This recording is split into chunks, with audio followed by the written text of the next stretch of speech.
start with Tesla. Why not? Cheaper models. Do you think they'll do it? How big of a game changer would that be as far as the company's financials are concerned? Hi, David. Good to see you again. It will certainly drive, number of vehicles, deliveries, and things of that sort. What is being pointed out, and it's very important to realize, is that it could continue to weigh on margins because if a lower price is going to lower the margins. Well, the margins are already walking a very thin line right now. Even though there's a $25,000 vehicle rumored, as you likely know, BYD has one that is as low as $11,000. So will it solve the problem that Tesla faces, which is that in China, they're losing market share? It may not solve that problem.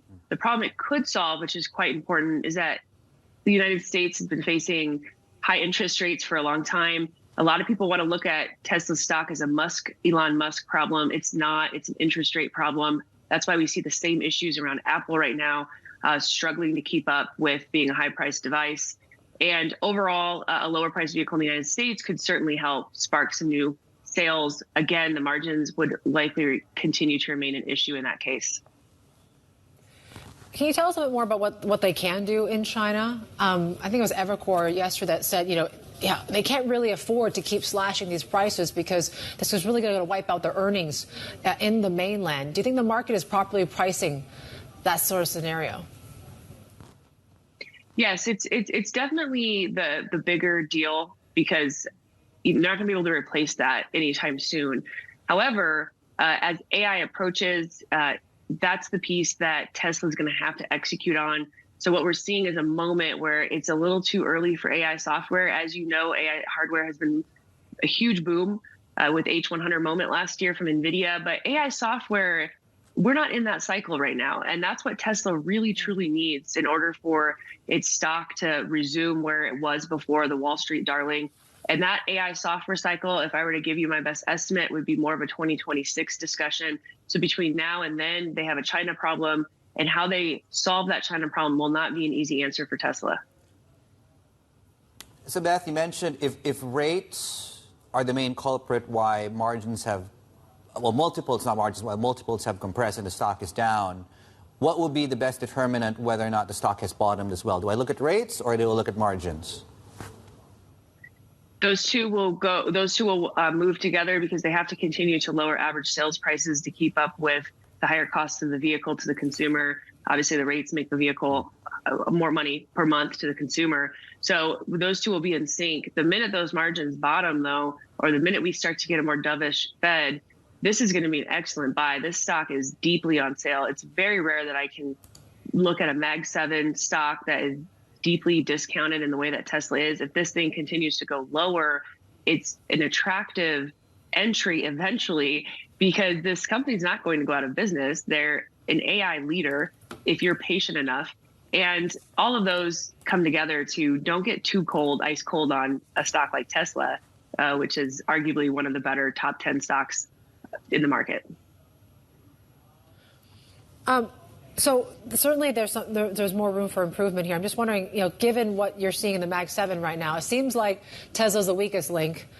Where else are you looking for, in terms of AI contributions to revenue or even CapEx outlook for AI? What stands out to you among the 7 now? Yes, I would say Microsoft is a very big report this week. This has always been known as the cloud bellwether. It is now the AI bellwether. And the reason why AI continues to be very important is that this is where the real growth is happening if you look at certain pockets. Outside of that, we're seeing a lot of deceleration if you look very closely. So we want to see Microsoft continue to do what it did before. 2 quarters ago, AI had a 3-point contribution to Azure. 1 quarter ago, it had a 6-point, so it doubled. We're talking about $75 billion segment. If we continue to see that ramping up, I think the market will be very excited to see that from the enterprise segment, from enterprise companies. And then, of course, when it comes to big tech CapEx, Tesla's report could not have been more bullish in terms of the H100 equivalents and how they grew those 130%.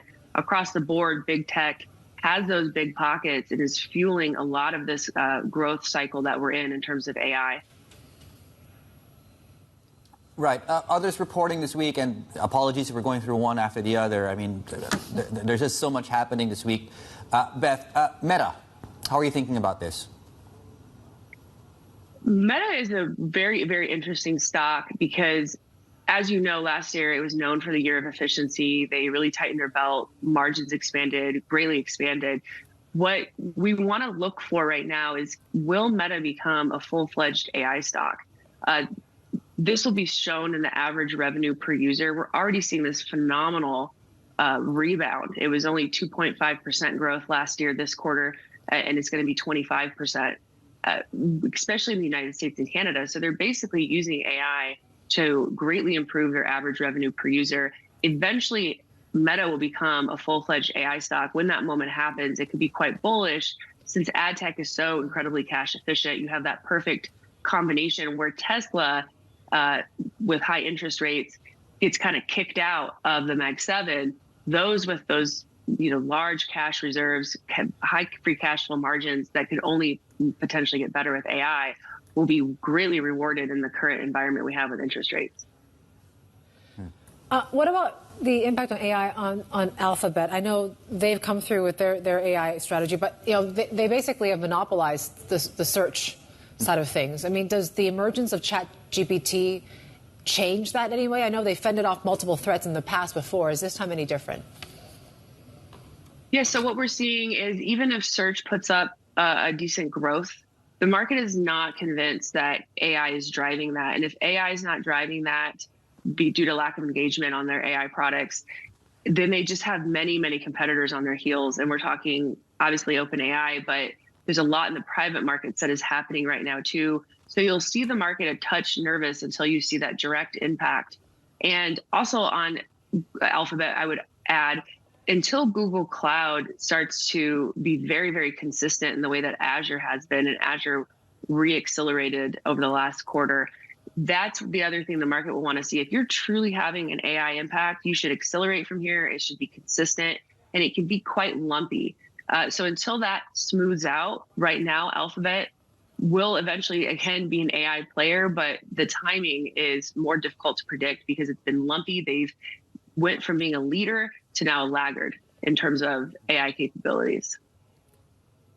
So Beth, all this being said and other things still, on the table right now, and given the drop we've seen over the last few weeks or so, tell us how you've been managing your exposure. What have you been adding the most? What have you been reducing? What are you excited about going into these other earnings reports, of course, too? Yes, we continue to accumulate semiconductors at lower prices. As you know, last week was brutal for certain stocks, NVIDIA, of course, but there's other AI accelerators and companies that are contributing to AI data center. If we can get those at lower levels, we'll gladly take it. So we have been trimming any area that's not a semiconductor AI data center beneficiary and doubling down on those. You have many competitors to NVIDIA coming online right now. When I say many, I'm talking more around AMD, and then you have Broadcom, which is more in the custom silicon market. And then we also have this memory battle that's going on right now where AI accelerators are competing on memory, not computing power. That's very key to understand how 2024 will unfold. So there's some memory beneficiaries as well that are important. And I'm sure you talk about it on your program as well from South Korea. The United States happens to have Micron, and then there's equipment suppliers for the memory. There's a lot of stocks to look at in the AI data center, NVIDIA being the bellwether, but there's a few you can look at, and we are doubling down on those.